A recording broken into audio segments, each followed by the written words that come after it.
Hey guys, it's Mentor from Auto Performance, and today we're excited to show you our new and upgraded V2 intake for the B9 and B9.5 S4, S5 platform. So for the past year, we've been testing multiple variations for this intake, and we've come up with the most optimal design, which includes the biggest and best filter on the market. And we've also maximized the space within the engine bay for the most optimal flow as well. So this intake is extremely easy to install, and all the tools you'll need is a 10 mil, 13 mil, and a T25 Torx, and also a flathead screwdriver. Now I'm gonna show you how easy and fast it is to install this intake. Let's get to it.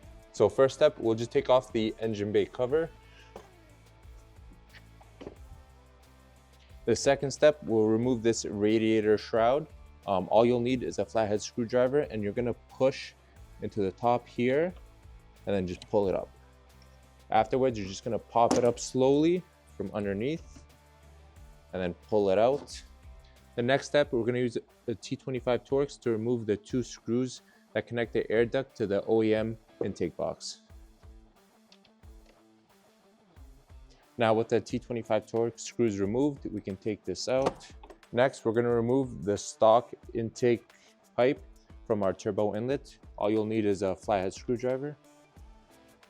Now that we've loosened it, you just take it out, and you're just gonna pull out the intake. Now you'll have two grommets. They'll either be left here or they're gonna be connected to the intake box. Just take them off the intake box because we're gonna be transferring them over to the heat shield. Next, we're gonna be attaching the mounts to the heat shield that will connect with these grommets.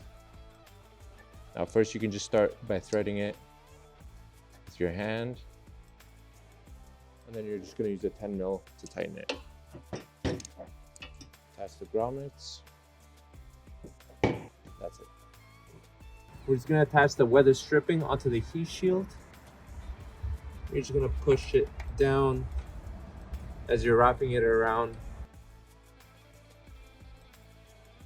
That's it. Now we're just gonna connect these two grommets here. And we're also gonna make sure this lines up with this portion. So first, just thread that through, and then just move the heat shield around a bit to get these grommets to line up. And then we're gonna take that bolt, thread it by hand first, and then we're gonna use our 13 mil to tighten it. So the next step, we're going to be putting the filter together with a velocity stack and the silicone pipe. So you're just going to take the velocity stack, put it inside the filter. Then you're going to take your clamp, wrap it around, and then just tighten it with your 10 mil.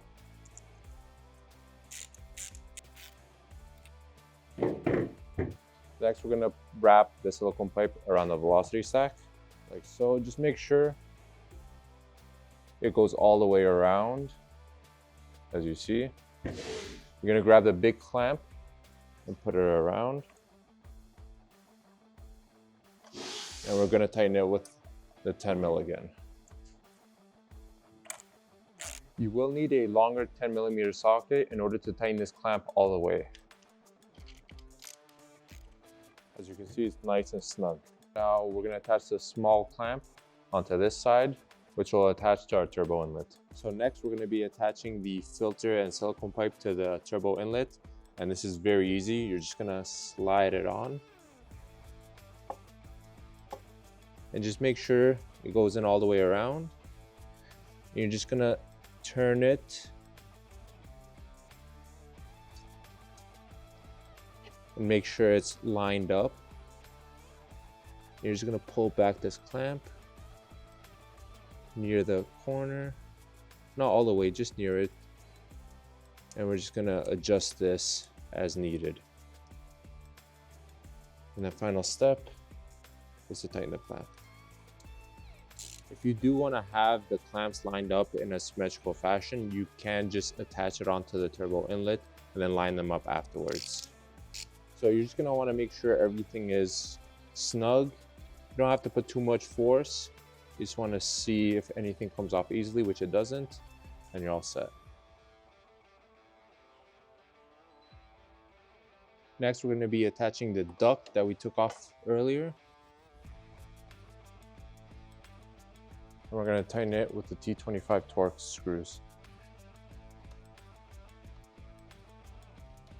Now finally, we're just gonna attach the radiator shroud back on.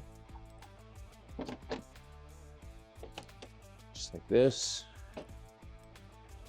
Make sure all the tabs line up. The handle back on. Just push it a bit. You're set. And then we're gonna attach our engine cover. And we're all done. As you can see, that was so easy and quick. Now, let's listen to this bad boy.